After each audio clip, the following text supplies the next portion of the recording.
शैतानी रस्में एपिसोड 3। परेशान और उदास पीयूष निकी के पास पहुंचा। व्हाट इज़ हैपनिंग पीयूष, क्या तुम्हारी फैमिली हमें अलग करना चाहती है? नो निकी, वो बात नहीं है। निकी, मेरी फैमिली दरअसल मध्य प्रदेश के एक गांव टीकमगढ़ से है और हम वहां के राज परिवार हैं। राज परिवार? हाँ, कई सालों से हम उस गांव की प्रजा पर राज करते आ रहे हैं। पहले हम वहाँ के जमींदार हुआ करते थे और फिर पैसे और रुतबे बढ़ने के साथ साथ हम और पावरफुल होते गए और वहाँ के लोगों ने हमें अपना राजा मान लिया। मतलब तुम एक प्रिंस हो? हाँ, एक तरह से कह सकते हैं। ये सब निकी के लिए बहुत आश्चर्यचकित था, क्योंकि पीयूष का रहन सहन उसे साधारण से मध्यम वर्गीय परिवार का लगता था। यही कारण है कि मेरी फैमिली में कोई लव मैरिज नहीं कर सकता। हम केवल दूसरे ऊंचे घराने के लोगों के साथ ही रिश्ता जोड़ सकते हैं। लेकिन मुझे उनकी तरह नहीं जीना। मैं तुम्हारे साथ ही रहना चाहता हूँ। गोवा में मुझे टीकमगढ़ वापस नहीं जाना। लेकिन मेरी फैमिली चाहती है कि हम लोग वहाँ जाकर ठीक से शादी करें। उनकी नज़रों में इस ईसाई सेरेमनी के कोई मायने नहीं हैं। तो तुम बताओ, क्या तुम मेरे साथ टीकमगढ़ जाना चाहती हो? तुम पे कोई ज़ोर ज़बरदस्ती नहीं है। पीयूष, ये तो बहुत अच्छी न्यूज़ है। हमें टीकमगढ़ जाना चाहिए। तुम्हारी पूरी फैमिली के सामने हम दोबारा शादी करेंगे। It will be fun. Nikki, मुझे डर लग रहा है कि कहीं तुम उन सब परंपराओं और रस्मों से परेशान न हो जाओ जो मेरे यहाँ मानी जाती हैं, क्योंकि एक बार हम वहाँ चले गए तो उन्हें निभाने के अलावा हमारे पास और कोई रास्ता नहीं होगा। वो सब बहुत रूढ़िवादी हैं। मुझे कोई प्रॉब्लम नहीं है पीयूष। आफ्टर ऑल मुझे तुम्हारे कल्चर के बारे में कितना कुछ जानने को मिलेगा। तुम जैसा ठीक समझो निकी, मुझे कोई ऐतराज़ नहीं, पर मैं फिर भी तुमसे कहूँगा, एक बार सोच लो। इसमें सोचना क्या है? मैं टीकमगढ़ जाके तुम्हारे परिवार के साथ रहना चाहती हूँ। वैसे भी मैं तुम्हारे और तुम्हारे परिवार के बीच के तनाव का कारण नहीं बनना चाहती। ठीक है निकी, मैं उन्हें बोल देता हूँ। निकी इस बात से अनजान थी कि टीकमगढ़ कोई मामूली जगह नहीं है। आगे उसके साथ कुछ ऐसा होने जा रहा था जिसकी उसने सपने में भी कल्पना नहीं की होगी।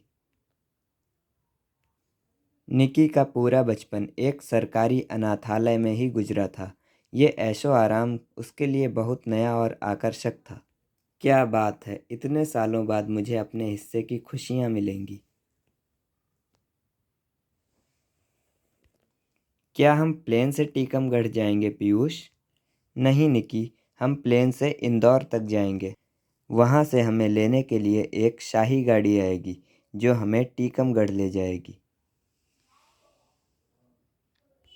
निकी ने टीकमगढ़ जाने का फैसला कर लिया था, लेकिन पीयूष इस बात से खुश नहीं था।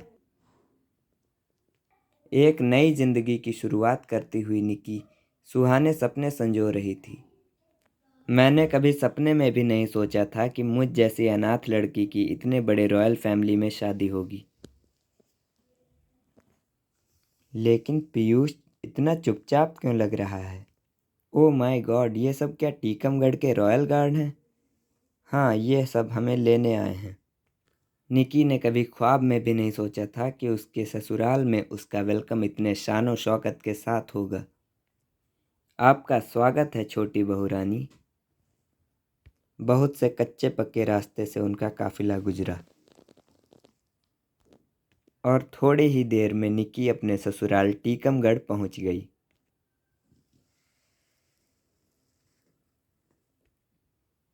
ओह वाओ, इतना बड़ा पैलेस! निकी के लिए यह दृश्य बेहद ही मनमोहक था। अपना ऐसा भव्य स्वागत देखकर उसकी खुशी का ठिकाना नहीं था। निकी के कदम धीरे धीरे राजमहल के अंदर प्रवेश कर रहे थे और मन में एक ही सवाल बार बार आ रहा था, कितनी रॉयल तरीके से मेरा स्वागत हो रहा है। अमीरों की कुछ बात ही कुछ और होती है। यह लोग भी कुछ बुरे नहीं हैं, न जाने क्यों पीयूष यहाँ मुझे लेकर नहीं आना चाहता था।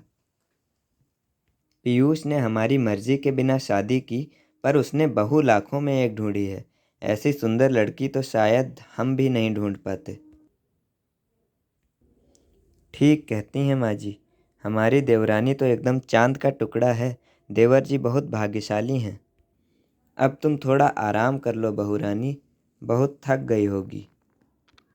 कितनी सुंदर जगह है यह, यहाँ तो मैं राज करूँगी। तभी उसे कुछ याद आया। अरे मेरा फ़ोन कहाँ है? इतनी सारी रस्मों के बीच मैं अपना मोबाइल चेक करना ही भूल गई। निकी ने अपना पूरा लगेज छान मारा, लेकिन उसे अपना फ़ोन कहीं नहीं दिखा। कहाँ चला गया मेरा फ़ोन? कहीं गिर तो नहीं गया? उसने गार्ड से मदद मांगना ठीक समझा।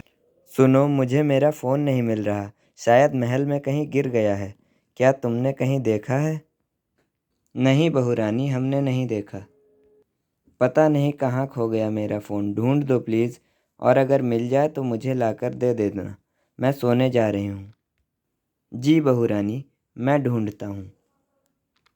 निकी के जाते ही उस गार्ड के होठों पर एक रहस्यमयी मुस्कान आ गई। अब ये मोबाइल आपको नहीं मिलेगा बहू रानी। मालिक, यह रहा बहू रानी का फ़ोन। भवानी सिंह ने निकी का फ़ोन क्यों छुपाया था, जानने के लिए सुनते रहिए शैतानी रस्में।